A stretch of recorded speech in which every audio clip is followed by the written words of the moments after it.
That's cool if you are. I try to run, but that's.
Welcome everyone to the August 15th, 2023 City Council meeting.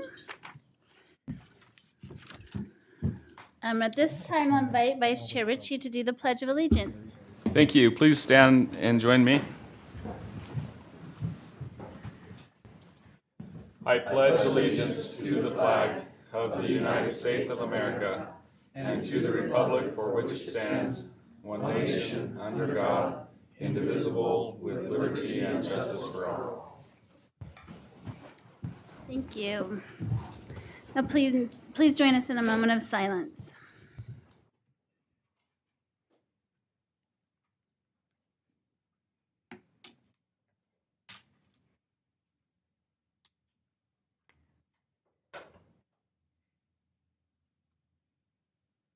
Okay, thank you so much.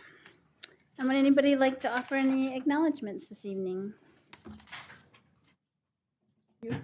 Yeah, I have several on my list, but the first one I have is Councilmember White and I Mira were all at the Ogden Twilight last night, which was so amazing. I have the Beck t-shirt on here to celebrate too. That's the second concert I've gone to in the last week, and I just want to really applaud the efforts of our events staff and everyone that worked on all of these events that we've had, because not only do we have Ogden Twilight going on right now, there was just the Pride Festival, of course. There was also the Night Out Against Crime that we went to. There's the Farmers Market happening right now in Ogden City. There was another really great concert, a hip hop concert that happened this past week. There was also another amazing performance at the Dumpke Art Plaza the other night, kind of a pop-up dance performance. And I have to say, I mean, our city staff is just so awesome, along with all the partners. They're involved in those events too, but I just celebrate them so much because they're out there in the heat and out there late at night and dealing with thousands and thousands of people. And they just do an amazing job, and it all went off without a hitch as far as I'm aware. So I just really wanted to celebrate them. They did such a great job. Sure, I do have one acknowledgement. Just the presence of Commissioner Sandow, who has come today. We're going to do on our consent agenda, but I thought we ought to mention that she is here. I'm not sure if anybody else is on there or not, but I thought we had to mention that she's here. Absolutely. Yeah, thank you so much for coming and your service. Chair, Yes. I mean, I think it was last week we had the ribbon cutting for the OGX, but Yeah. it does start on the 20th. So bravo. There was times I thought, I don't know if this is going to be done in time, but they did a great job, and so it's Yeah. exciting to see it. Super exciting. Finally- It was so fun finally to here. ride it. Yep. Yeah, ride it up there For sure. on the campus and everything. It was awesome too. And I also just want to mention that, I mean, this week a lot of schools are going back into session, and I know that there's a special back to school night at Odyssey Elementary on Thursday evening. So of course, council members are welcome, or anyone else that would like to come to that. That should be a great celebration as well. So fall is coming. Great. Well, next up, we'll talk about the consent items or consider them. And we have Planning Commission appointments or reappointments. And we have an appointment of Michelle Williams and reappointment of David Graff and Jennifer, as we said, who's here in the audience. Chair, I'd make a motion that we adopt the consent item as it is published in the agenda. Second. We have a motion by Councilmember Heyer and a second by Vice Chair Ritchie to adopt the consent items. This is a voice vote. All in favor? Aye. Any opposed? Great. And thank you so much for your service again. And hello to your friends that are with you. And Chair, I heard from Dave Graff, and he is at a Meet and greet. candidate. Yeah. a Oh, candidate. yeah, candidate events. Yeah, Oh, so- everywhere, yes. But he acknowledged that too. Awesome. Yeah, we really appreciate everyone's service. Up next, we have Barton Brierly. See? We don't No, we have. don't. Oh, yeah, I don't see Barton. We have a report from the Planning Commission. Oh, no. Yeah, this is a first. Can we table it? Did we see him earlier? I don't think I saw him earlier in the workroom either. Okay. find out Well, real we quick. could just move on to public comment and then come back to that in a few minutes. Does that sound right? Okay, great. Well, up next, we'll have a time for public comment. You can comment to the council regarding any concerns, ideas that you have. If you're online, you can, if you're on the Zoom meeting, you can raise your hand and you can speak for 3 minutes. If you're here in the audience, you can step up to the podium and state your name for the record, and you have 3 minutes to speak. And Chair, just a reminder, we won't have a public comment in the next meeting. Oh, yes, thanks so much So- for the reminder. Yeah, we have a public hearing in the next meeting for the redevelopment agency, but we won't have general public comment. So if you have anything to comment about there, step on up. Welcome. Good evening. I'm Teresa Bramwell. I usually like to talk about things that are being discussed, so this is a bit weird to just get up here and make it up out of my head. So I will talk about a couple of things that kind of stuck in my craw in some of the meetings that have transpired before. In the meeting where we were discussing the airport redevelopment, and there were some business people that came and sat over here, and I had asked the question to Brandon Cooper how these businesses were intended to be included in an airport development. And he got up and said, well, it would be the developers. The developers are encumbered with the job of including the businesses, the property owners in the development. So I had an interesting conversation last weekend with an owner of a property that's on the BRT line. He just bought it. It's a 32,000 square foot, used to be office building. I think he's converting it to residential or a mixed use situation. So I said, oh, well, you know, I've got a property that's on the BRT too. Do you want to buy mine? And he was just very blunt with me and said, well, sure, but you wouldn't want to sell it to me because I would at the most only pay you 60% of what it's worth. And I believe that to be true. I've been in the real estate business for a long time, and I know that investors, developers, people of that realm, of that nature, they're specifically in the business and only in the business to make money. So then what we have is we have people that own property in your city that are taxpayers and property owners who have no intention of selling their property. Their property is not for sale. They have, you know, they own what they own. They have their business going on. And so Ogden City comes in and says, we're redeveloping and we're putting the onus on the developer to include all these people that never wanted to sell their property in the first place. And these developers are willing to pay 60% of the value of the property. So how does that come together? At what point is that a functional situation? You know, these people are probably saying, make me move. I want twice what my property's worth. And this guy's saying, I'll give you half what it's worth. How does that happen? Thank you. Thank you. Any other comments in the audience? Okay, we can go online. It looks like we have Ira Mackner.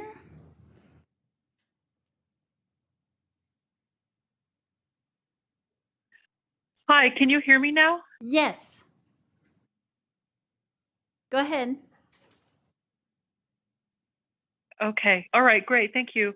The reason why I'm here today is because I received an email from the Sierra Club and from Heel, Utah, that Mayor Caldwell drafted a letter to revoke Ogden's participation in the Utah Community Renewable Energy Program. And if that were to actually be implemented, we could reduce our emissions by 45% by the year 2030. And the goal, of course, of that, as you know, is to have 100% clean energy by 2030.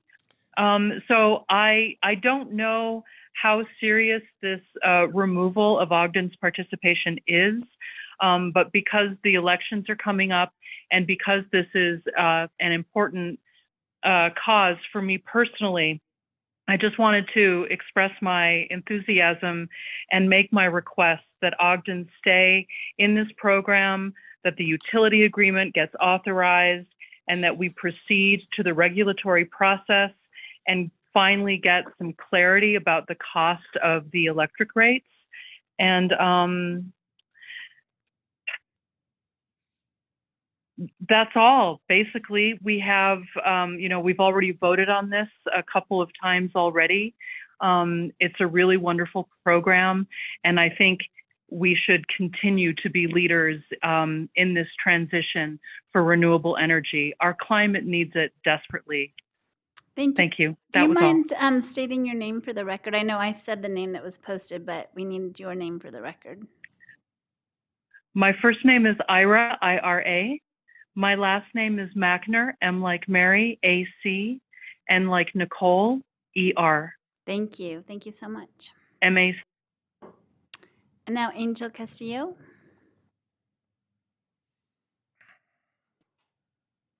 Good evening. Angel Castillo, Ogden resident. Thank you so much again for your commitment to accessibility, allowing people to be online when their work calls them other places and they can't quite get there on time. I really appreciate that very much. I too echo the sentiments of the previous commenter that I believe that we should be participating in the next step as we move forward through the CREP program. It's imperative because this is the biggest thing that we can do right now to reduce emissions. 45% is huge. And I lift up again what I had lifted up before at the previous meeting, that the objection of this will negatively impact people with AMIs below 60,000. There is a commitment from myself, from O2 Utah, from the folks involved in clean air at Weber State University to find the people and the time to make sure that all of the folks at below 60,000 AMI are reached out to and either connected to a supplemental service for financial support to pay that extra, whatever that may be costing that citizen, or to connect them to other programs or help them to opt out if that's what they need. So I urge you all to let us move forward through the next process and be a leader in Weber County. I would like to speak to the RDA policy document with regards to the acquisition and conveyance of real property. I'm very excited to see the council moving forward and defining things with more parameters. It is possible I missed this in the document, but I'd like it addressed if I did, that we have the language for an official signed appraisal by an outside agent as opposed to a broker's estimate, which is not legally binding, which will not actually cost someone their license as an appraisal if they are not making sure that we get the highest return for that property. So if I've missed that, please let me know. If not, I encourage you to add it as you are putting on guardrails to protect the safety of the property that we purchase with our tax money. So I'd like to make sure that we put that extra piece of information in there if I have missed it. Thank you so much. Enjoy your evening. Thank you. And then next up, we have Heath Sato. Hi, Heath Sato, Ogden resident. I actually, on that note about our RDA process, I had brought up the Brown Ice Cream building last time I spoke to you guys, and had asked what the status of that was because the contract says it will be ready for occupancy in like 3 months now, and it appears to be that the developer is allowing it to just rot, and it's like the last remaining bit of history we have for the Wonder Block area there. And speaking to the importance of using actual appraisals, the value of that building was presented to you by a broker, or presented as the broker's estimate was presented as an appraisal. And that broker is the business partner of the person we gave the building to for a really good price. And I just want an update on that. I want to reinforce our need for stronger guardrails about how the RDA functions to make sure you are getting the best possible information. And speaking of buildings that the city has owned, has the mayor gotten a timeline on the dinosaur park, their plans to take over the building that the wildlife rescue's in? Because they're busting their butts. I've been over at the wildlife rescue, helping them do repairs on a new building they purchased. They're having trouble getting things moved through the city. And this is all seems so unnecessary. I still haven't heard anything about any timelines and why it was that they were rushed out. I hear a number of people say a lot of nonprofits would like a deal like that. And I just keep pointing out that the dinosaur park, it's great, but they have the exact same deal. They're using city land and can be kicked out at any point with a certain amount of notice. So I don't see how pointing out that other nonprofits would like a deal like the Wildlife Rescue Center is meaningful in any way in this issue. So updates on those two things would be great. Thank you. Thank you. I noticed that several people just entered the room, so we are actually already on the public comment portion of the meeting. If anyone that's come in a little bit later would like to make just general public comments to the council, you may. We don't have a time for public comment on the next meeting for the RDA. Welcome. Hi, Travis Pete.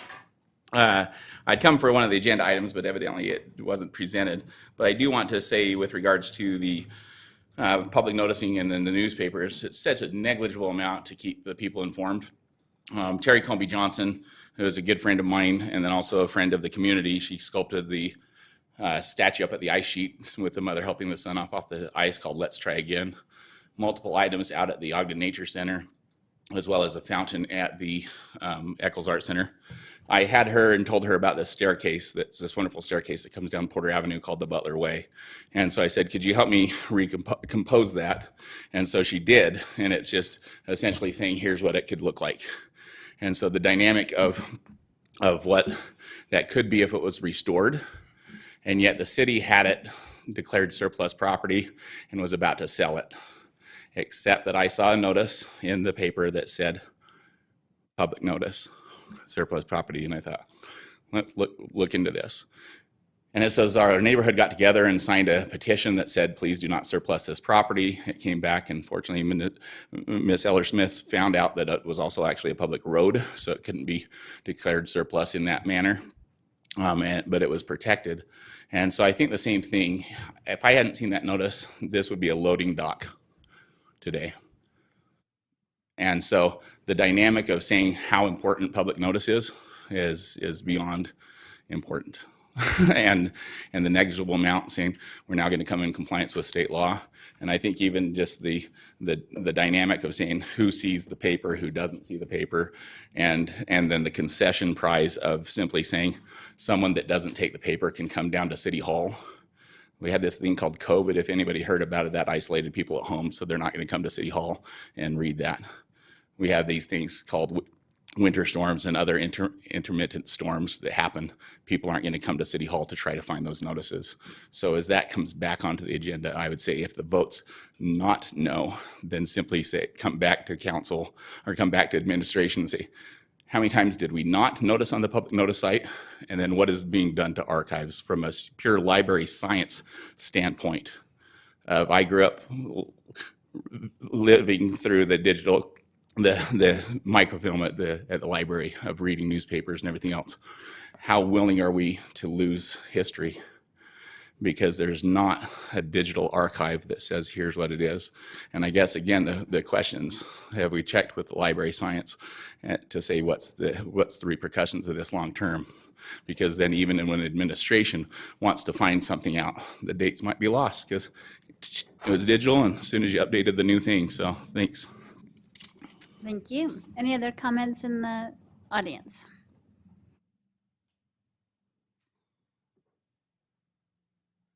Welcome. Hello, everyone. Mark Stevenson.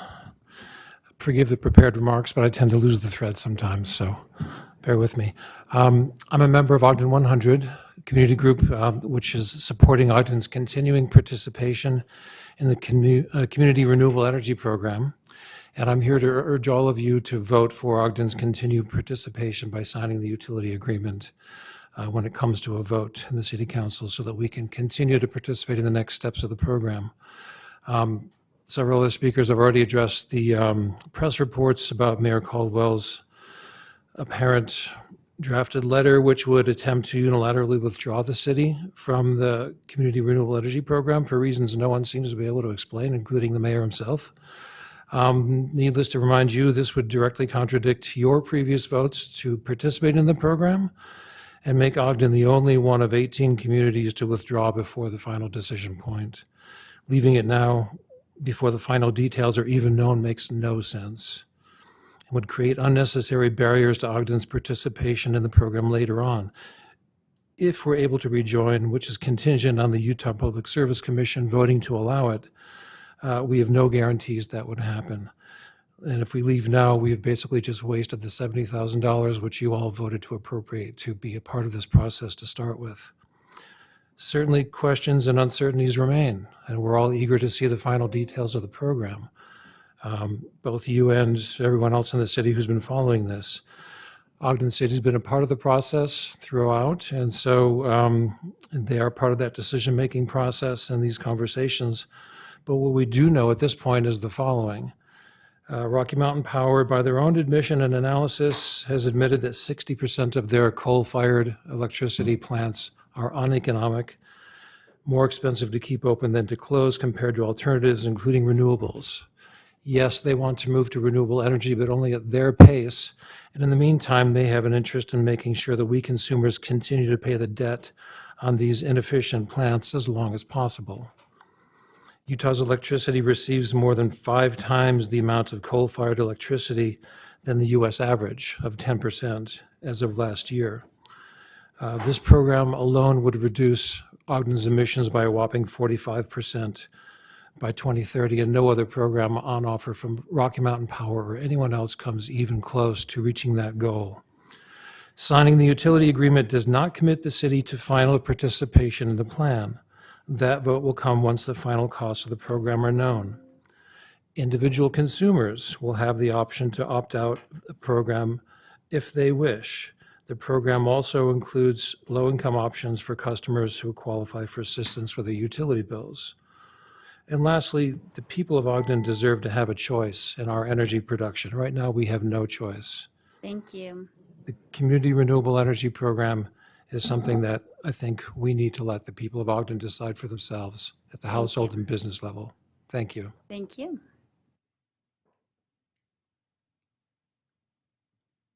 Welcome. David Timmerman, Ogden resident. It's good to see you all here. Appreciate the work you do, and I know it's work. Okay, here we are. We're in the middle of a nonpartisan election, right? Some of these seats might change. Some probably will. I would like to encourage each and every one of you who have taken this journey with us so far to continue and finish the job. The Clean Renewable Energy Program is an important and viable step for our community. Ogden is known as a gritty town. We need the grit to follow through and do the right thing when it comes to taking care of this planet. We're way behind. We have really no options in Utah. This is our only opportunity. And as my colleague just pointed out, it is not set in stone. But at this point, if we don't move forward, if we don't take the next step, if we don't have the courage to do that, in spite of what the mayor may think or may even do, then it's on us as a community and you as a council. I would just ask each of you to think that through. I know some of you are already on board, and I'm appreciative of that. I would like to see us 100% as a city council supporting the Clean Renewable Act, and get us to the kind of the final, almost the finish line. We're getting so close. Let's not allow the mayor to turn it upside down. Do all you can, and I understand there's limitations. But I'm asking you as a resident, this matters to me. I think it matters to most of the people who live here. Most of us are physically active. We like the outdoors. We bike, we hike, we ski.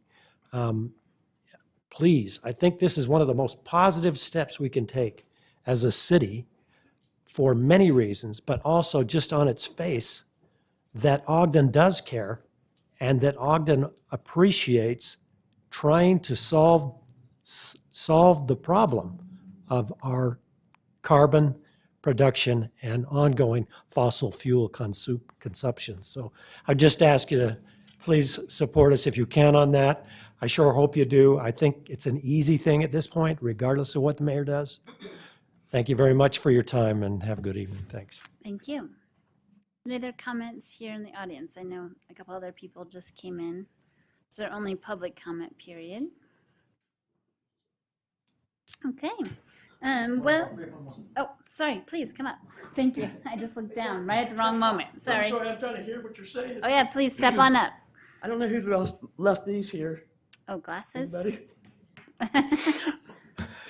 Adrian Zubler, Ogden resident. And I wanted to make sure that I'm going to address this only to the people who live in Ogden, okay? our people here.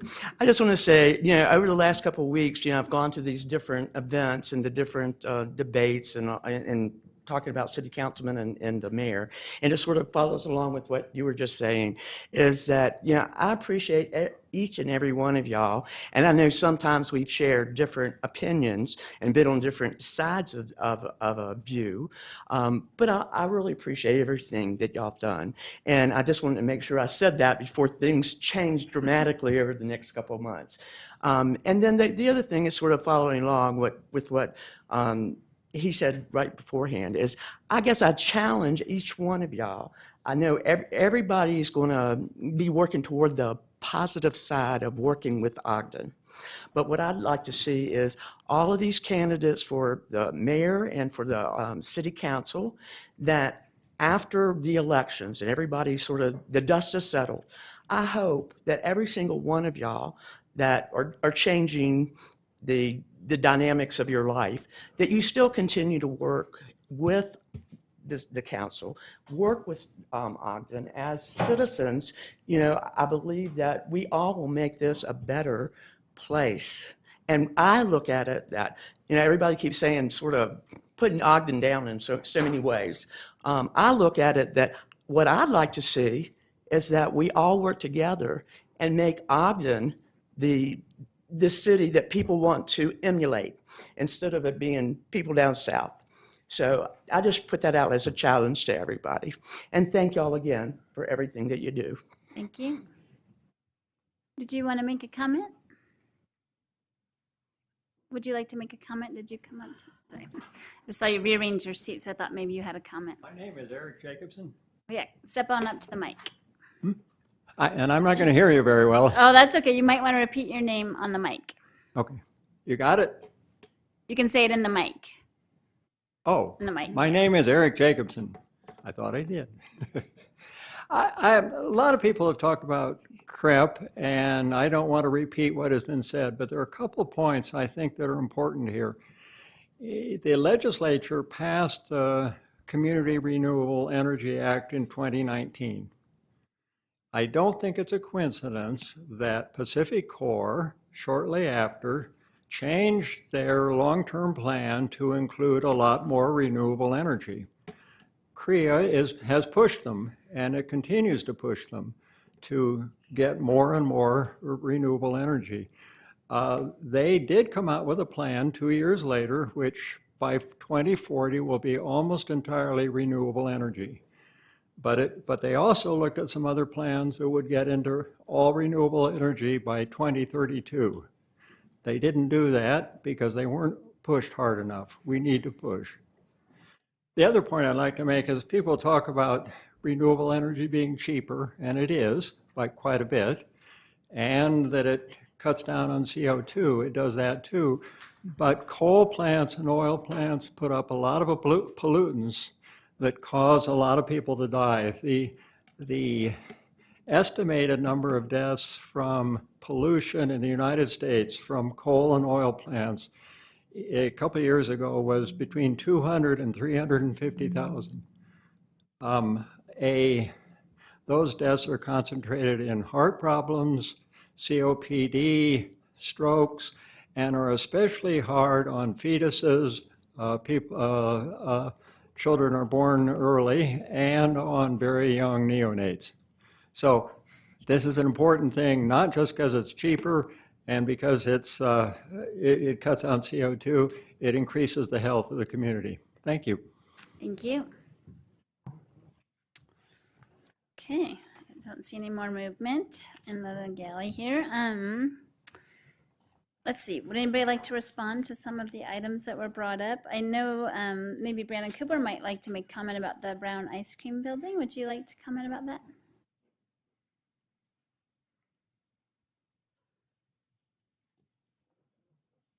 Welcome. Thank you. I didn't quite hear the whole comment, but I heard the part about occupancy by a certain date, and I do believe that's true. I don't have the agreement in front of me, but I believe the original agreement had a 2-year deadline with a 1-year extension, and we're probably getting close to that. We are working with the developer because the development of the ice cream building was always meant to correspond with the development of the Wonder Block because they share certain facilities, they share access. The parking structure that the city will build is about 10 feet from its back door. So all that was meant to be designed and work together. Because of the delay of Wonder Block, that has delayed the progress of the ice cream building. And so we're working through that with the developer. We're not quite sure what we are going to do yet. There's some steps that we might need to take based on our decision, but we'll let you know as soon as we get to that decision. Thank you. Any other comments about the comments? Okay. One was I'm just curious if anybody knows, you don't have to tell me right now, but if you could send me where the 45% reduction in emissions comes from if we participate in the Community Renewable Energy Act. I'd like to read that and know where that's coming from. That's the first time I'd heard that one, was tonight. And then the comment about let's get 100% behind CREA. Just want to be clear, I'm not 100% for it or 100% against it, but I am asking that you give us the opportunity to have 100% of the information we need so that we can be 100% certain of the decisions we're making and the way that they impact our people. And I'm sure that's not very politically popular, but that's just how I roll. I just want to make sure I've got all the information before I go all in or all out. Thanks. Awesome. Any other comments? I don't know if anybody wanted to speak to the Dino Park agreement. Mayor, did you want to make any comment about that? Because I understand the Dino Park is, the board is running that facility for the city, right? So that's a little bit different than the wildlife rehab, just my understanding. Right, yeah, that's correct. That the city has a operation and management agreement with the Dinosaur Park Foundation for that facility, where it was just a lease with the wildlife rehab center. So, but I don't have any further comment on the plans or the timeframe. Okay, do we have an update about the agenda item that is from the Planning Commission? Should we table that? You're coming up? Okay, come on up. Thanks for joining us. On a moment's notice. Don't try either, I'm sorry. You were just working late and then suddenly, Yeah, you never know I what will was trying happen. to finish You're a going to be review leaving and- at 5 o'clock from now on a Tuesday, I can tell you that much. Okay, that's okay. No, I'm happy to be here, and you have that presentation all ready to rock and roll. I love it. Members of the council, it's really good to be here tonight. And really what we're doing with this amendment is trying to align, oh, I love this, thank you. Trying to align our noticing with recent updates with the state code. Under Senate Bill 201, there was the elimination of the requirement to post certain noticing in the newspaper, and we'll get into the aspects of that. Notices are still to be required on website and other methods, but in addition, and to replace the newspaper noticing is a Utah Public Notice website, which is what we're proposing to do. So this would affect, currently these are the items that we issue noticing for in the newspaper. These would be replaced with that website notification, mainly dealing with code changes and street name changes, general plan amendments, things of that nature. That's a citywide broad notification. So this kind of lays out how we're noticing right now. And currently we're noticing to property owners and tenants within 300 feet of projects. And that's even beyond what is in that list on that previous slide. In the newspaper, on the city website, and posted here at City Hall physically.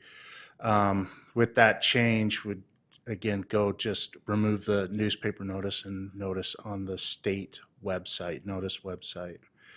Some of the reason this has been initiated on the state level is there's been a drastic change on how people consume their news and their media. I know personally I'm a texture guy, and I've never liked newsprint at all. It's worse than a chalkboard for me. So when I was able to get my news on digitally, I love that. And it's much better, but we can see just in the amount this shows from 1993 to 2003, just a major change in that. And this change isn't really to reflect, you know, the newspapers, but really the intent is to try and get word out to as many people as we possibly can and let them know of things that are going on and changes that are being made. And so with this statewide initiative, we want to be a part of that as well. We did, just out of curiosity, did a survey for our planning commission to see who had heard about items that were posted in a newspaper, and 40 people had come from that survey that we took for an item that was in the newspaper, and we surveyed to see how many had found out by the newspaper, and of the 40, only one had, and that was because they noticed it was on the front page that time. So we're really seeing that, you know, the interaction with the public is changing formats and changing, and so thus we have the initiation. Part of some things to consider, and I've always been amazed when I see noticing out. I remember the first time I saw Jeanette and our office assistant putting together all these big stacks of notices. I couldn't believe how much we were sending out and the cost. Its average is, about $200 for doing a citywide notice like that. In years it has fluctuated. As of this year, we've already spent $2,400 of our budget towards that. So this would really help in that aspect as well. So with that, going to Planning Commission has recommended to you that we adopt this amendment to replace the noticing of newspapers with the state website, noticing website. Thank you so much. Any questions or comments? I have a question, I have a Joe. question. On those websites, the city website we have, but also the state's website, I don't know if you're aware, are people able to sign up for alerts to receive an email like you would, like an agenda for this meeting? That's a really good question. I know the council, you guys have a really awesome website, and I know you have that kind of functionality built into yours. I'm not sure if our end has that or if the state does, but I can look into that for sure. Okay, thank you. Joe? Yes. Mr. Burka? I was just going to say, the state does have that same sign up, and you can sign up for as many things or as one thing if you want it. You don't have to, it's not all or nothing. Thank you, Janine. I just wanted to make sure we're going to put it on our own website and the state website. That is correct. And then on our website, will we do any type of link to the state? No, not a link, but like more of a public announcement saying from here on out, these are the two places you will find them? Or is it just going to start showing up on the city website? I think that's a wonderful idea. I think that'd be the intent if this was adopted, that we would have that as like a main banner item from now on. This is, please go register with the state site. Exactly. And it's helpful because even though the council has that, maybe for previous to be involved with the planning commission levels and other commission committees, having that reference to the state site would definitely be good. And then just to piggyback on Councilmember Ritchie, if we can say, feel free to sign up for alerts, and that'd be great. Yeah, absolutely. Perfect. Good point. Here, Chaburka. Sure.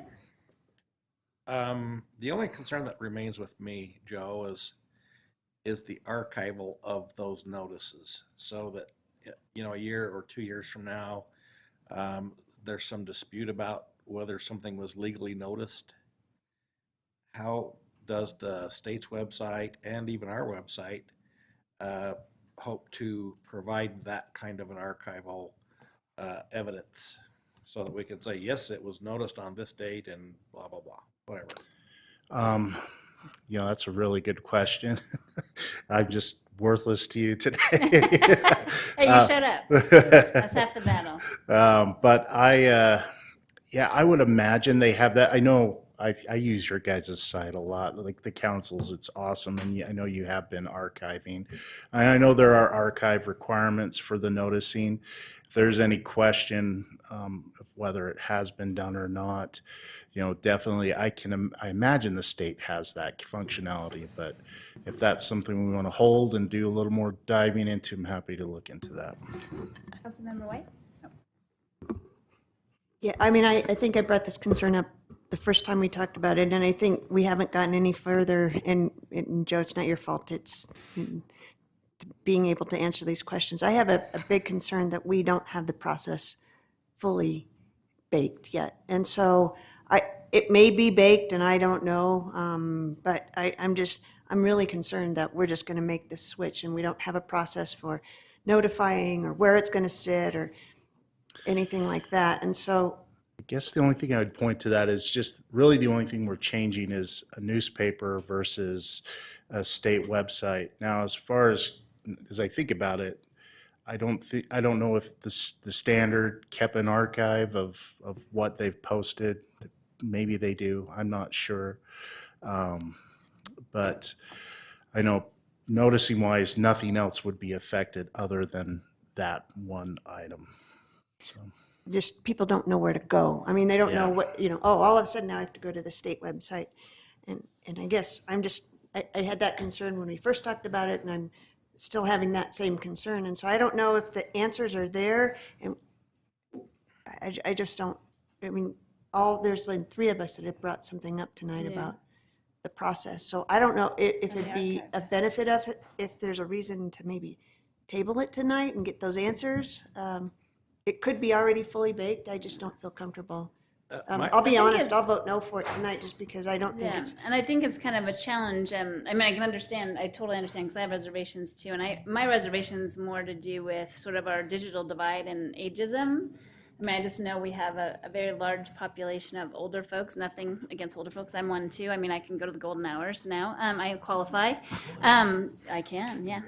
Yeah, I'm really old. Anyway, but I just feel so worried that they don't have all this digital capability in the same way that we do, and they do still get the paper. And even if it's just one person that gets the extra information, I think it's important to me too.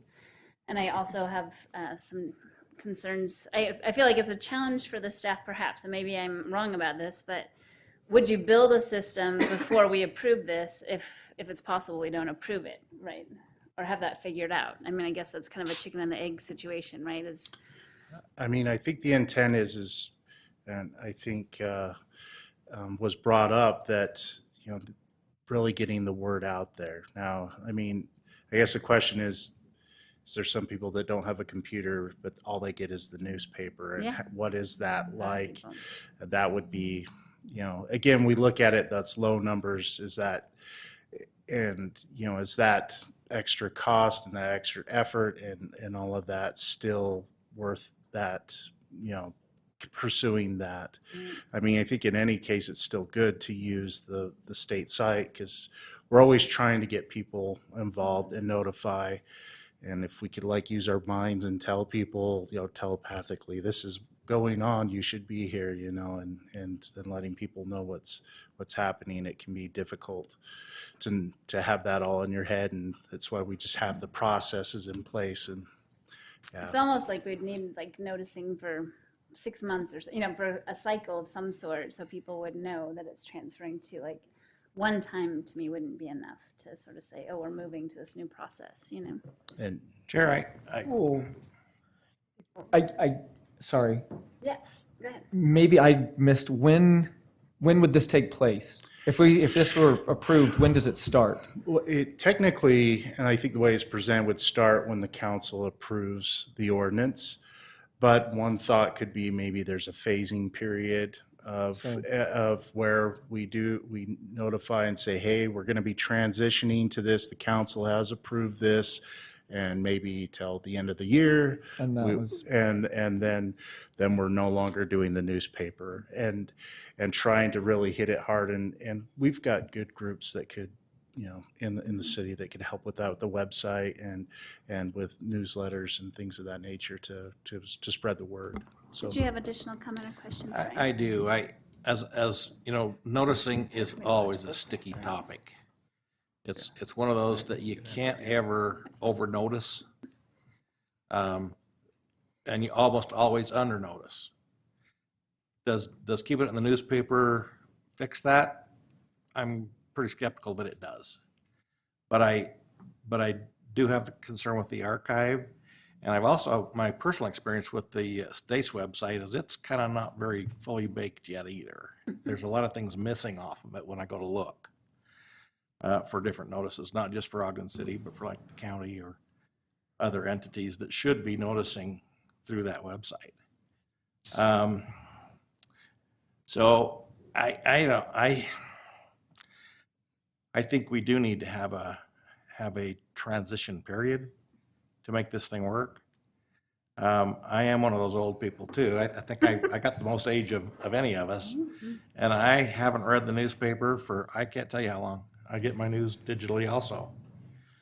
But I do know people who will not get their news digitally. So I think we need to do something to transition. I think it's just stopping today would be a challenge. So I guess I'm going to propose that we take like a 3-month thing here and see if we can't adapt our website to do this archiving thing, so that we can verify that things have been noticed. And and that we post that as a suffix on every one of our notices that is in the paper, that this will be transitioning, and that notices, the requirements to notice, the state requirements. I don't know if you can back up your slide a little bit to see what those are, but the property owners, that's all a mail notice. And your graph, I suspect that that really high number was word of mouth. People that heard from the neighbor, that heard from the other neighbor, that, that's what I suspect that other is, because you didn't have word of mouth. There's various things. Yeah. So I think we not only do we have to make sure we're meeting the state requirement, but we need to do our best due diligence to make sure that notices get to people that matter. Can I I just comment? Yep. And then I just wanted to ask Councilman Heyer a question just to make sure. Okay. I agree. I guess my question is, does for the archive aspect, does it need to be on this? Does that aspect need to be part of the state website, or does our own website? We don't have any control over that, but I'm going to assume. We can. I'm going to assume that if we notice it on our site, we're also noticing it there. Yeah, I was just wondering if we. I don't know if request is the right word, but if we insist that that capability is added to our website, does that solve this problem? I guess is it okay to just have it on solve on is our a end? strong word, and I'm not sure we're going to solve it, but it probably gives me ease. Okay, There's a couple other comments here too. Go ahead. Oh, I'm sorry, Joe, for going the extra mile and staying late at work tonight. Hey, I love it. It's easier here than home. Okay.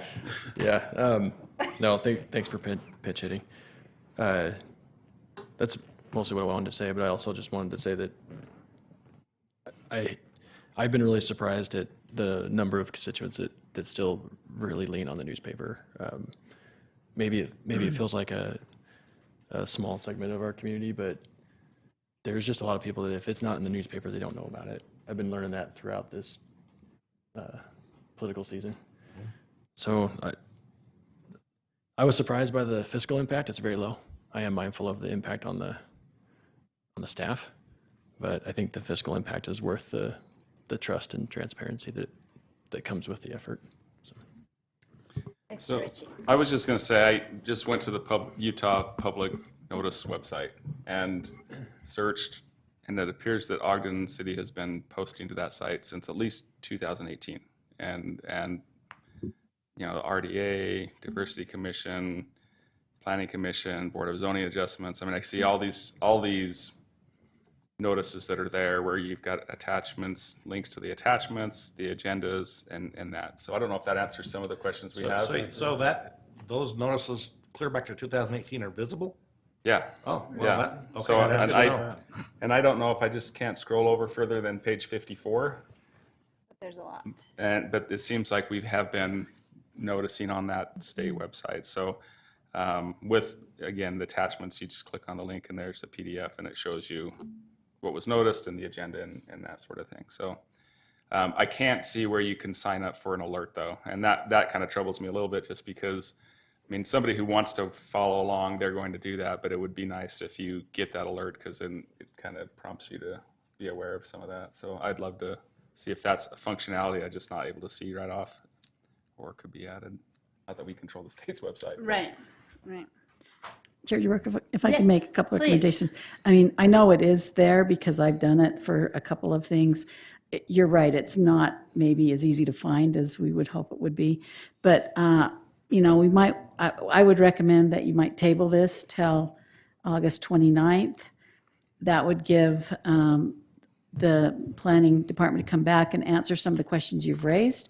And then perhaps you could change the effective date of the ordinance, push that out 6 months or so that then when it becomes effective, we've already had this communications plan activated. Sounds like a plan to me. Would anybody like to propose that? Yeah, I'll make that motion. Second. And we did have the ability to receive public input on this item, which thank you for pointing out. I had it circled and didn't do.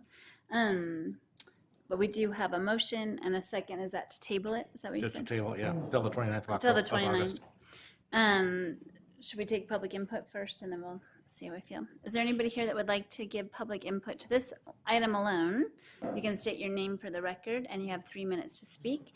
And if you're on the Zoom meeting online, then you may do the same. Raise your hand and then you'll be able to speak. Welcome back. Are you Welcome. going to say? Again, Travis Pate. So with regards to the public noticing, Uh-huh. I saw it in the newspaper, and then 15 to 30 of my neighbors then heard it from me. So if you're saying I'm not important, because I'm one, those 15 to 30 neighbors wouldn't have heard it either. So, and as far as archiving, you pulled up the archives, but you didn't pull up the notices that are not on there, because there are multiple notices that are not posted on there. So you can say we have been noticing, but the accuracy of the noticing. So to me, the assignment back to the Planning Commission and say, give us every notice you've had and show us which ones aren't on this utah.gov website, because I found them not on that website. There's multiple meetings that are not on that website. Yes, we've been posting, and as far as the expense, how many millions of dollars did you post? And we're asking for $2,400. 1/10 of 1% of 1/10 of 1% of 1% to just put it in the newspaper. And we're also saying here's an independent source outside of the government. So not saying I'm a conspiracy theorist, but when you're relying 100% on ogdencity.com, utah.gov, and I can get a Google email and I can send it to you, and I can actually ask Google to put it in your mailbox from 2 years ago. For $5. I had no idea that was possible. And so, so let's what can be manipulated in the website? Microfilm and an independent resource doesn't manipulate that easily. And so the dynamics of simply saying we're doing this out of expediency. Thoreau actually talked about expediency with the Fugitive Slave Law in 1853. And he's saying it's expediency that if your slave ran away into my state, I'm obligated by the interstate compact to find your slave and return that slave to you. And they talked about whether it was expediency and whether it was lawful, not whether it was right. And so what I'm saying is the newspaper is right. It's not a matter of expediency. It's not a matter of simply saying, wow, the state law changed. And so we're now just attempting to become compliant with state law. And so just the historic value, the library science value, the research value, and the independent source value is immeasurable. Again, this staircase and the potential to restore it would be 100% gone if we allowed the non-newspaper notices. And yet now, the Creative Art District, and we're encompassing and dedicated by David O. McKay in 1917. But no, we're not going to put this in the newspaper. So $2,400 out of a multi-million-dollar budget, please. Thank you, Travis. Any other comments here? Welcome back. Hi, Teresa Bramwell. I don't know if you've noticed, but I don't necessarily trust the government. I feel like I personally have been very damaged and taken advantage of.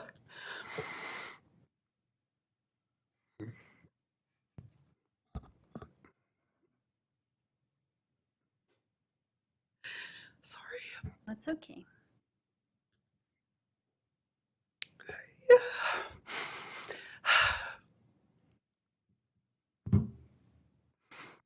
Multiple times in my life, specifically by Ogden City. So I don't like anything that makes it easier for the government to manipulate the taxpayers or the citizens. And if passing this to say we're only going to put it on our website where it's convenient for us to find it, but not necessarily convenient for a citizen to find it who's used to finding something in the newspaper.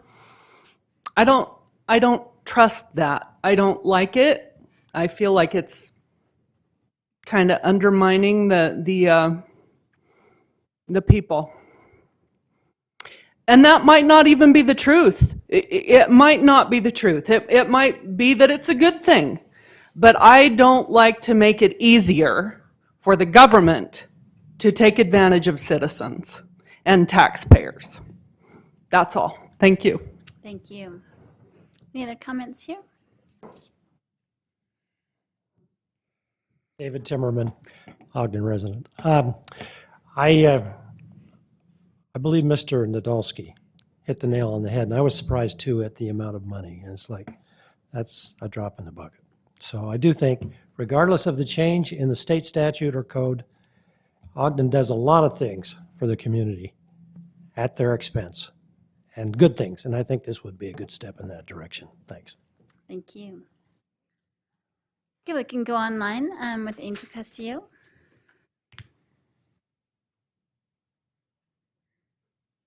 Good evening. Angel Castillo, Ogden resident.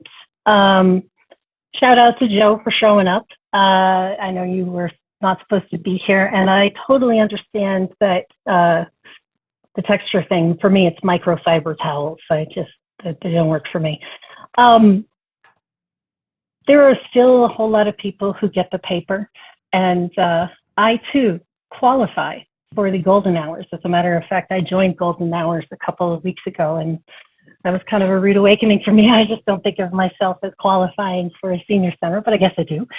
And when I was there for a couple of hours, and I watched tables of folks come over and pick up the 3 papers that were there and pass them around and read them. You know, there were only 3 papers, but at least a dozen people had read them in the short time that I was there. And so it has to do with a particular segment of our population that the paper still is their primary source.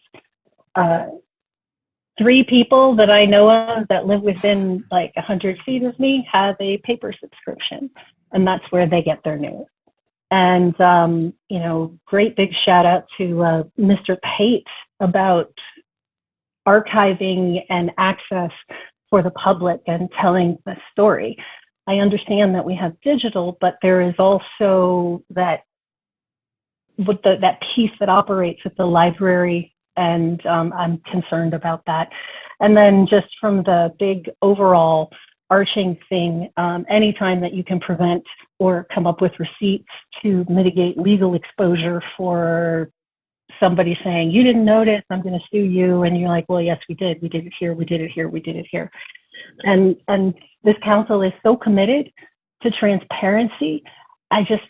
With others, I find it hard to believe that a $2,500 expense to make sure that you're going to reach people who, according to a quick Google online, the Standard Examiner has a circulation of 30,000 on Sunday and 25 daily. I just find it hard to believe that you wouldn't want to be intentional with regards to reaching out to a particular population that we know for a fact gets their news from a paper. I'd like you to table this item for a little more robust discussion. I agree with Councilmember White that we need to look at an overall system to make sure that we're not doing anything with unintended consequences, or that we have a very clear through line with how this is all going to work and how we're going to transition out of it. Something like this, if you were to transition, would take a year, but again, for $2,500, I think you should just hold on that for right now. Thank you. Thank you. Okay, seeing no other movement or hands raised, I'd be happy to go back to this motion. We had a motion by Councilmember Heyer, correct, to table, and a second by Councilmember White. Yes, Chair, can I just Yeah, make please. a real quick comment? I mean, Yes. I know that the $2,400 is not a whole lot of money, but there was concern from the recorder's office, and there's some staff involved, Right, staff. time and hours and dollars that we have not accounted for either. So I want to be clear, it's not just the $2,400. So. Yeah, and that was what I mentioned in my comment to Joe too, is I am mindful of the impact on the staff.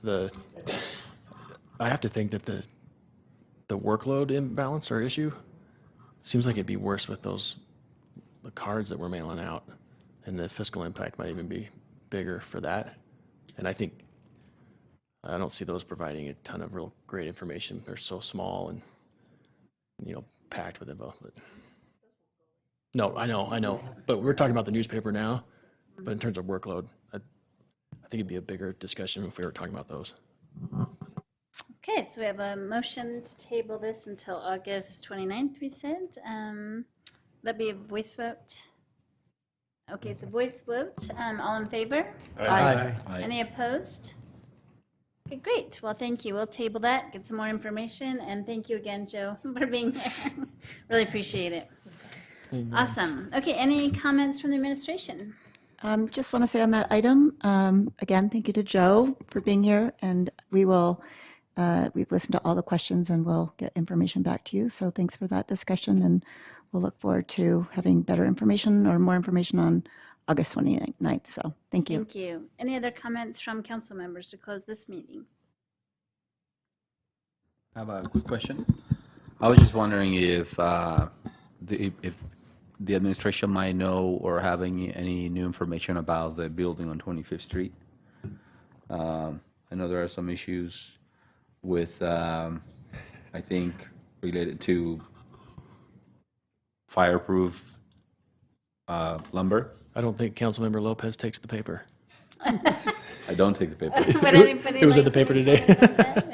Okay, so yeah, I'll get caught up on that. No.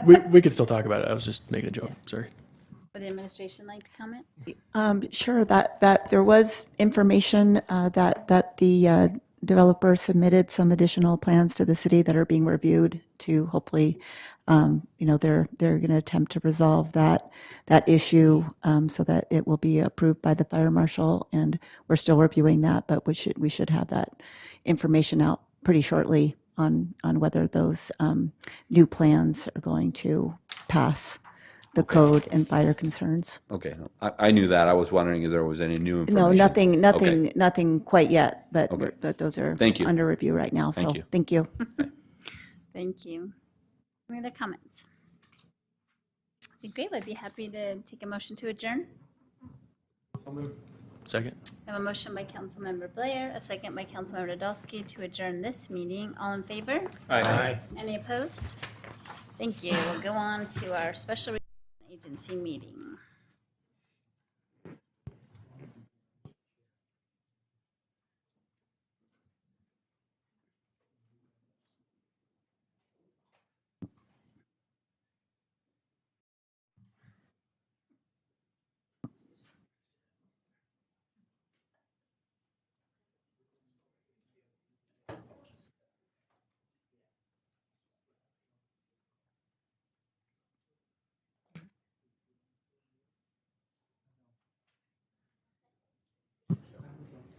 Good, good.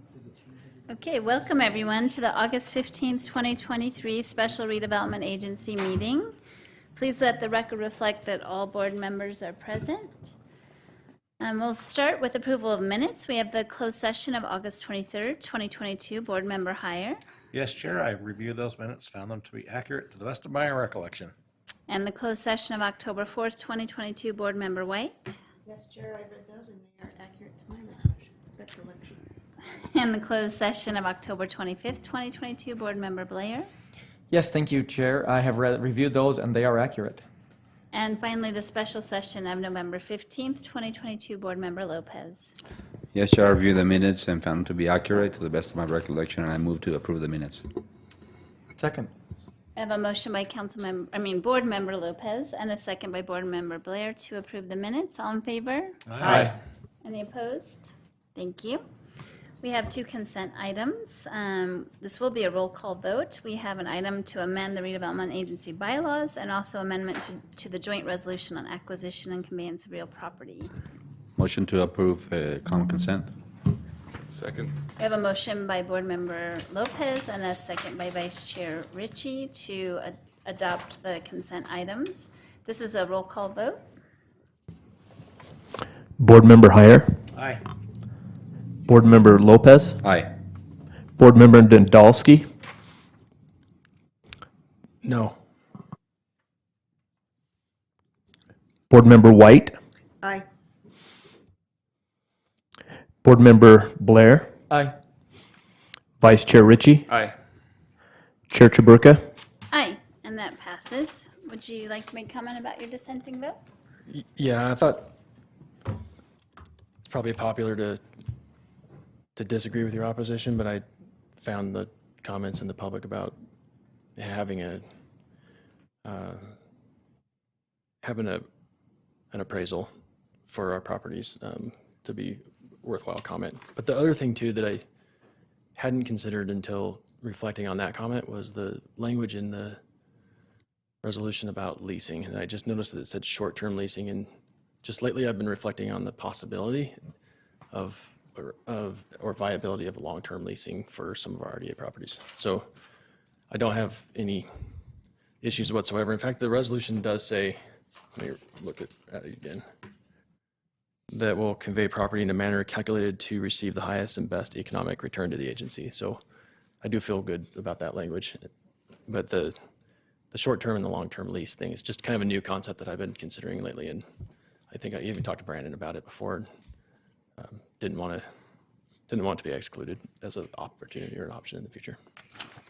Thanks. Great, thank you.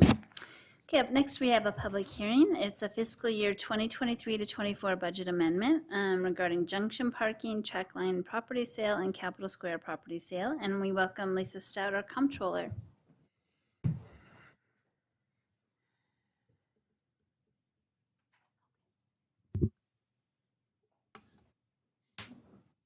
Hello. Hello. Thank you, board members.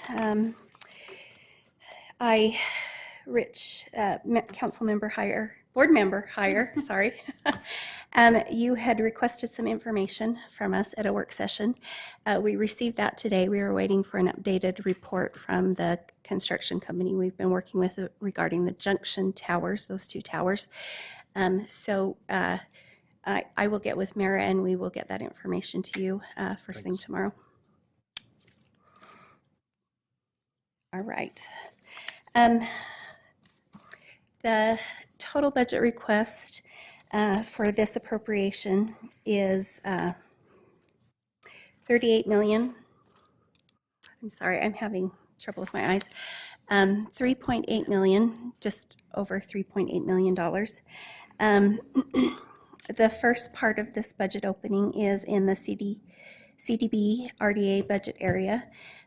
We completed a bond in June, and this is to appropriate the portion of that bond for improvements at the Junction area. The bond proceeds ended up being just a little over, with the premium, about just a little over $2 million. And $15,000 of that is going to the fees related to the bond. The project that we'd like to get underway is related to both those Junction towers. The total cost is estimated to be $1.8 million. So we'll have approximately $400,000 left after spending these. However, with this new information, we certainly have a lot, we have the needs out there, so we can finish spending the bonds.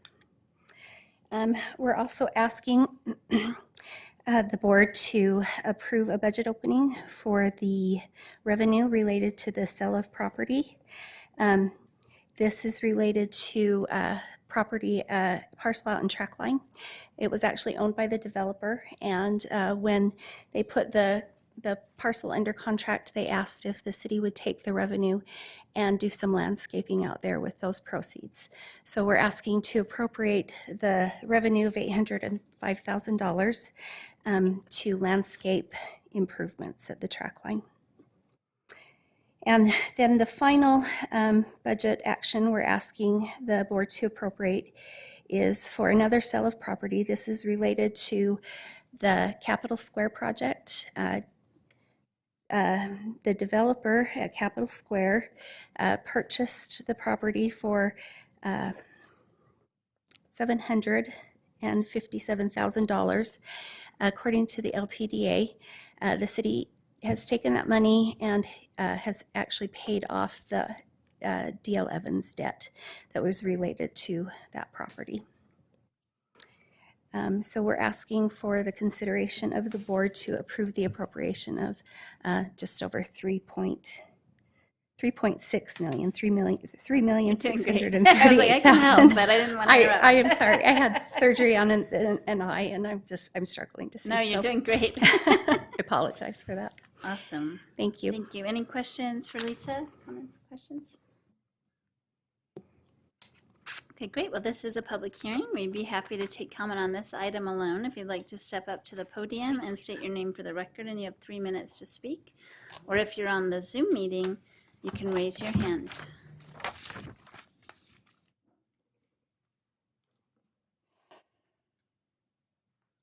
Welcome back. Travis Pate, I appreciate the opportunity again to be here. The dynamic for the Junction parking terrace, I think that's it's a great thing to make sure that we have that sustainability. I do have a poster at home that just shows a parking meter and it says the end of parking meters. And so I hope that this actually improvement maintains free parking at the Junction instead of us having to pay at the Junction to support something else. The Trackline property sale, I think that improvement that has come through there has been tremendous, and I think even just the landscaping, if you've been out there, it's just a tremendous asset. And then the only other thing that's been probably the biggest asset is actually getting alternate water sources under the railroad yard, under the river, and to that development, which then also then jointly feeds the West Ogden area instead of simply everything solely being under the viaduct and reliant upon only one stream of water resource. And so I think that's a pretty remarkable thing. Capitol Square, I think to me, I think again, a revolving loan fund for any future project like this, that there should not be a loss to the taxpayers. We say the best revenue aspect, but I think if that entire area, unlike Portland and Jefferson Commons, that says here's market rate plus some below market rate, that's a better format instead of concentrating poverty. So as soon as we're saying here's some more, we're endorsing you to concentrate some more poverty into an area right at a hub of our bus rapid transit, our crosstown to the Ogden Weber Applied Technology College. If you look at the history of that property, the Mayor Godfrey actually even had planned for the OWATC to have a satellite campus on that campus, and yet boom, nothing, it's gone. And yet Weber State, a block south, has now got their own satellite campus. And so I think we're losing out by giving all these benefits and asking very little in return. And so I think that the format, yes, we're obviously obligated for the sales and some of those other things, but we're not doing a revolving loan fund. We're not doing market rate plus then some low mod housing, which then lifts the whole neighborhood. I think that's the topic to me, is just concentrating, and we're losing James Madison Elementary soon, but yet we might need it soon enough if there's housing that's affordable and multi-use, multi-size, that people can be there, families can be there and say, oh yeah, we just send our kids across the street. And so I think that those are the types of things. Is that I've watched that block since childhood, and Skaggs and Safeway being there, and yet I've missed a market downtown. Rancho has been tremendous, and I compliment and applaud them for their willingness to be downtown. So I'd say be a little more smart on all future investments. Thank you.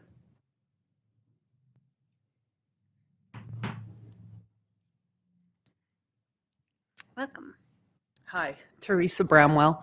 I guess this is my opportunity to comment about the thing that actually is going to affect me. So the Capitol Square, I spoke with the developers the day they put up the sign, because I was there taking the garbage out at my property, and I saw that they were there, and so I stopped to talk to them.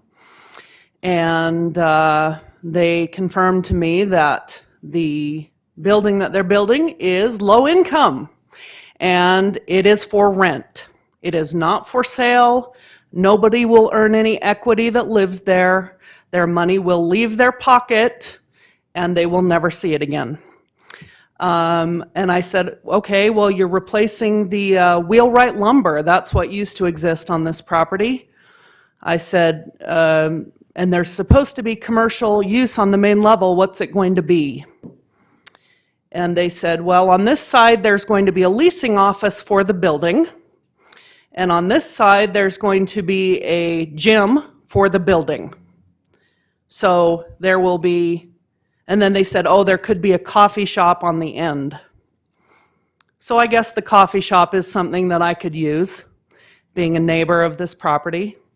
I probably wouldn't because I don't drink coffee, but I fail to see how anything that they're building there is going to raise the neighborhood, help any of the poverty that exists extremely dramatically in this neighborhood. East Central has a 31% owner occupancy rate. That I am certain has got to be the lowest in the state of Utah. The owner occupancy rate for Weber County is 72%. And the owner occupancy rate for the state of Utah is 70%. So we're talking about an area that has 31% owner occupancy already before this building's even built. So the only thing I see is doom and gloom coming my way in a fast hurry unless things turn around in this area. And I don't know how that's going to happen. That's your job. It's not my job, but I'm here trying to help. I'm trying to help. And I think that the developer is probably paying about 60% of what that property's worth. Thank you. Thank you. Okay, we can go online with Angel Castillo.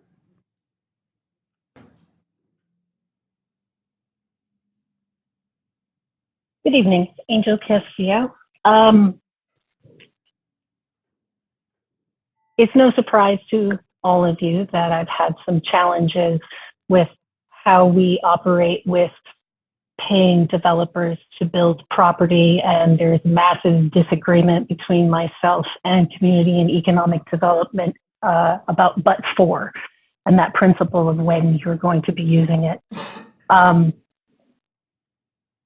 I just don't feel that when we're bringing the land that we should be paying developers to do things. It's that land is owned by our residents' tax dollars, and we have plenty of people who are willing to build here. And my biggest objection with how this whole deal went down, if I recall the meeting that the sale happened, it had everything to do with the fact that if we're giving a developer land and we're buying a piece that they can't handle financially, I just don't think that's good business. I believe that we are, as property owners, bringing what should incentivize a project, and that TIF is only supposed to be used for infrastructure. It should be that last mile in a project where it doesn't pencil for the developer, but the city steps up and pays for something that we need anyway, that we will use, like water, sewer, or a road. And so I understand that we are where we are with this particular piece, and that you're more than likely going to approve this and continue on as you have been. But I encourage you to really take a look at how we're being accountable for money that doesn't belong to us, that belongs to the taxpayers, and that is quite a steep bill. And that the comments that Ms. Bromwell made, I find some points in there that also resonate with me. We're too heavy on rentals, and it has to, and rentals are necessary, and I have nothing against being a renter. I was a renter for a very, very, very long time. And I believe that that type of density belongs along transit lines, and it's necessary. But we have a huge gap in what is available for sale.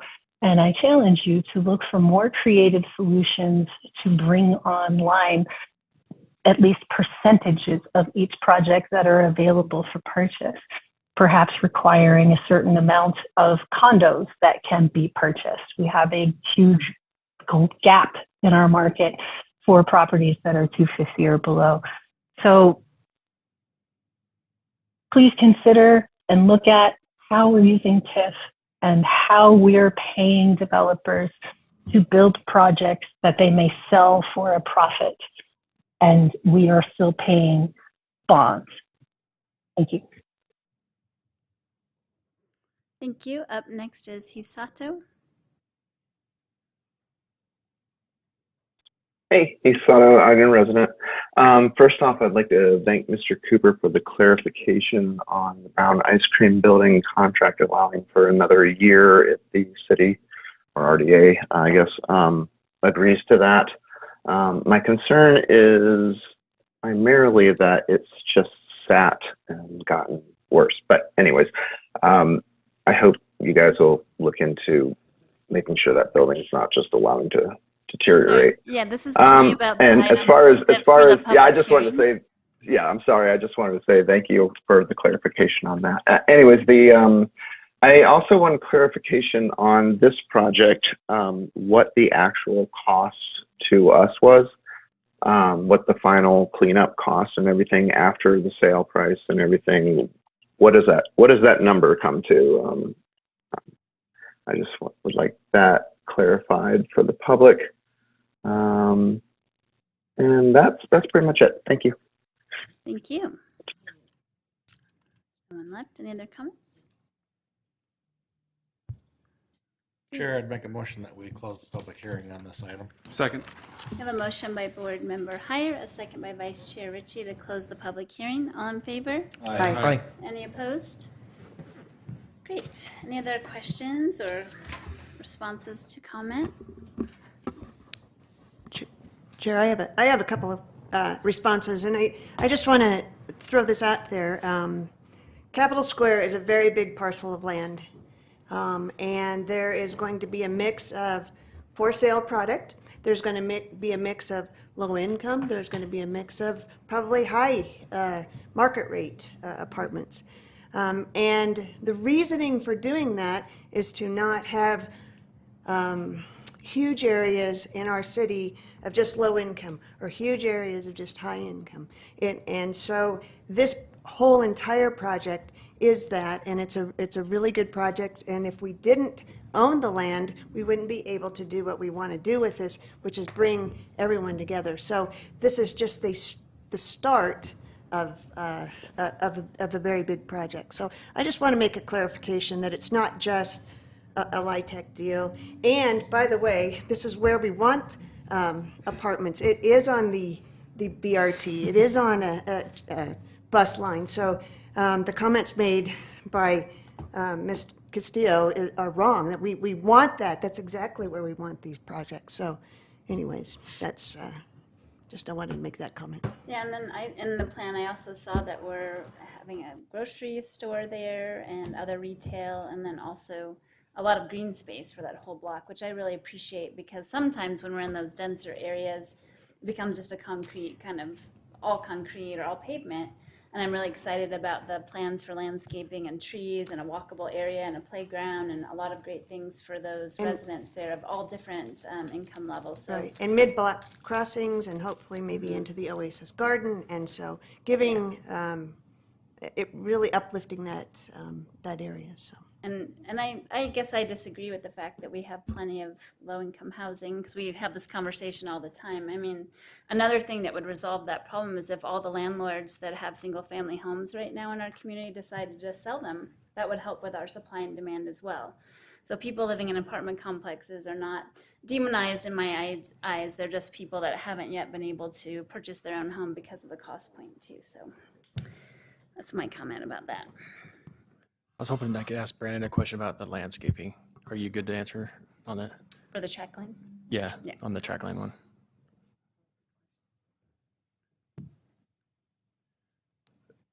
So the transmittal says that the proceeds from the sale of the land that's owned by the developer are assigned to the RDA.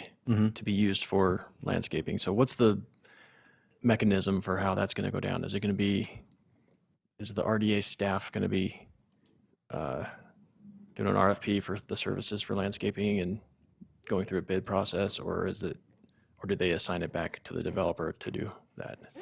So maybe back up even one step further. The reason why that transaction took place is because under the master land transfer and development agreement that was approved way back at the beginning of this project, there were certain things that the developer was obligated to do as part of their duties as the developer. Over time, with some changes in the development entity and some other things, they have not been able to fulfill those duties. And so we negotiated with the very last lot, that was the last lot that was sold in the property. We negotiated with them that they would make an assignment of the sales proceeds to us. Therefore, we would take on the requirement of fulfilling the remainder of those items that were incomplete, mainly landscaping. But there's some signage and some furniture on the trail and things like that. So it's just lumped in together as landscaping. So we assume, so they made at closing, there was an escrow document, there was a legal document that dictated how the money was wired to the city at closing. And then under those same terms, we would fulfill that obligation on their behalf. The mechanism to do that is they already had contractors in place. There's been a contractor in place throughout the whole process of the project, but they weren't getting what they needed from the developer to complete it, i.e. money, direction, those kind of things. And so now that we're in that role, our staff is working with that contractor. The money has already been received because the lot was sold a while ago. We're just doing the budget transfer or the budget opening today. So now we have the money necessary, the contractor is already in place, and we have a scope of work that's been in place for a while. We're tweaking it to update it because it's aged a little bit. And so we're ready to just complete the project as intended. That helps a ton, thanks. Yeah. So is the 865 the total proceeds from the sale of the land? So is it not necessarily the total amount needed to do the project? It just, what I'm getting at is, I'm not a landscape contractor, so I don't have any idea. It just seems like a ton for landscaping. Well, it is a ton. There's a huge amount of common space. So this is There meant is. to There is. landscape. I don't know the acreage. The total project is 51 acres. I don't know what the common area is. So there's hundreds and hundreds of plants. There's some hardscaping we're going to do.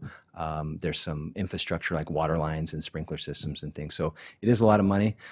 Like I said, there's some signage. There's one of the monument signs I think is $60,000 just by itself. So there's some expensive items still to do. But yes, as we implemented this solution to correct, to help the developer get out of his position of default, then we looked at the budget, looked at all the remaining items, tried to square that up to make sure that we could complete this with the remaining funds. Okay, so the whole 865 will be used for And if it's not, landscaping, no matter for what. whatever reason, then we give it back to them. Back to the developer? Mm-hmm. Okay. Thanks.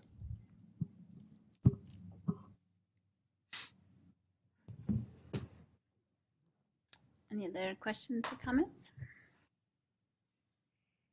I think there was a question about the cleanup, the cost of the cleanup of that site. Oh, at the Capitol Square. Yeah. I don't know if we have those numbers or. What was the question? It was like, what was the total cost for cleanup, et cetera, but I don't know if you're totally finished with the cleanup part, right? Because only that one property is started. We're not finished. There's multiple properties there. Part of the property where the building is that was just announced, the groundbreaking, we call it Q25. Part of the property was Wheelwright, part of the property was 4C. I can't remember the purchase price for Wheelwright because it was a while ago. I can remember 4C because it's more recent. We purchased 4C for about $440. The reason why the developer paid us, so there's a lot of comments about TIF, and I couldn't quite keep track of it because it wasn't correct, but there is no TIF in this deal, and we're not paying a developer. They're actually paying us. So they paid us the money that we paid for 4C, so they paid us $440, and then they paid us the per square foot pro rata of the wheelwright lumber. So we took the total amount of the cost of the land that we paid, that we have debt on, and then we just did some math to determine the per square foot price. And that's what makes up the $774, whatever they paid us. That is partially what was recognized tonight. So they paid us. That represents a subsidy because the development still needed a subsidy, but it was done through the cost of land and through the environmental remediation, not through TIF. So we'll be able to, maybe you can come back with us later to give us an update on the cost of the cleanup, because I can't remember either. Yeah, when it's all done. But those proceeds that we received from the sale of the land, a portion of that, most of it went to pay off the debt, as Lisa said, but there's about $90,000 that, because of the way that they calculate the amount of debt that's owed on those parcels, it was less than what we received in the sale. So there's a little bit there that we can use to apply to the remediation. So the per square foot pro rata, that's based on the amount we paid. That's right. Not the amount of what it's worth today. That's right. When was it that we bought it again? Probably 2015, 2016, around there. Do we have any idea the delta between valuation now and then? I mean, we can get that for sure. I'm just curious. Yeah. Obviously, the 4C property with that has the environmental contamination, and so that valuation, we went into that kind of knowing that, which is why we received environmental protection from the state and those kind of things. Okay, thanks. Any other questions? All right, thanks, Brandon. You're welcome. Awesome. Okay, if there's no more discussion, I'd be happy to consider a motion.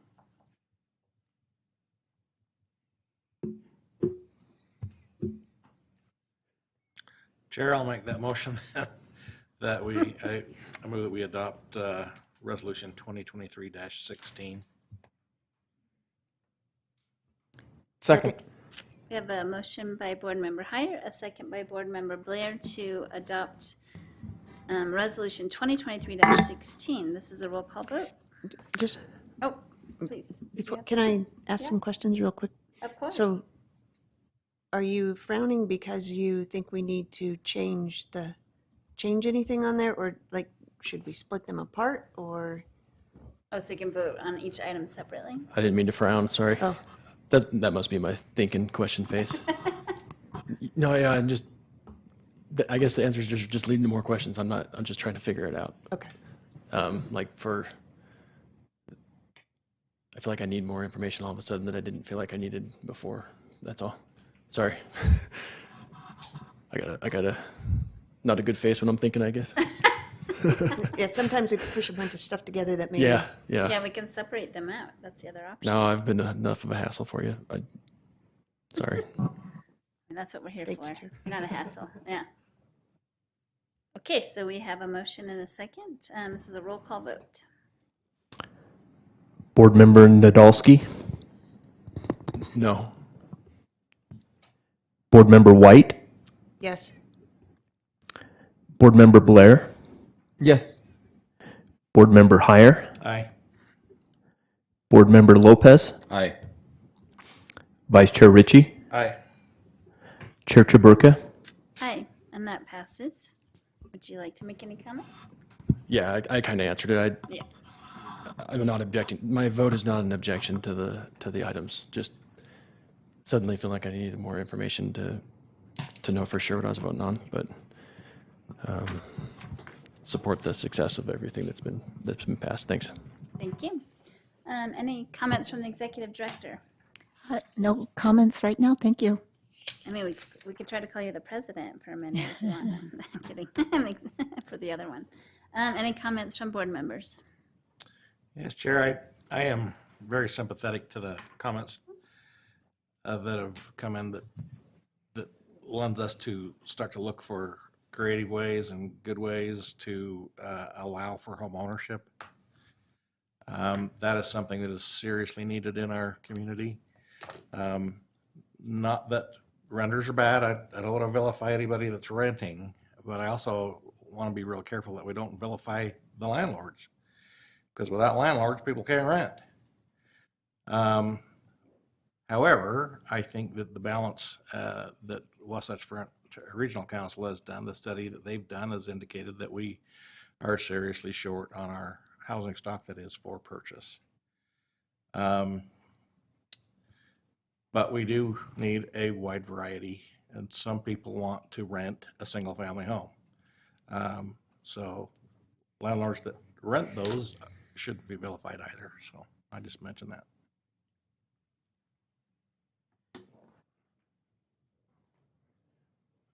Just want to apologize to you guys for my sudden changes of mind. On the first one with the consent item and I guess procedurally, I probably should have made a motion to lift it from common consent so we could have more discussion.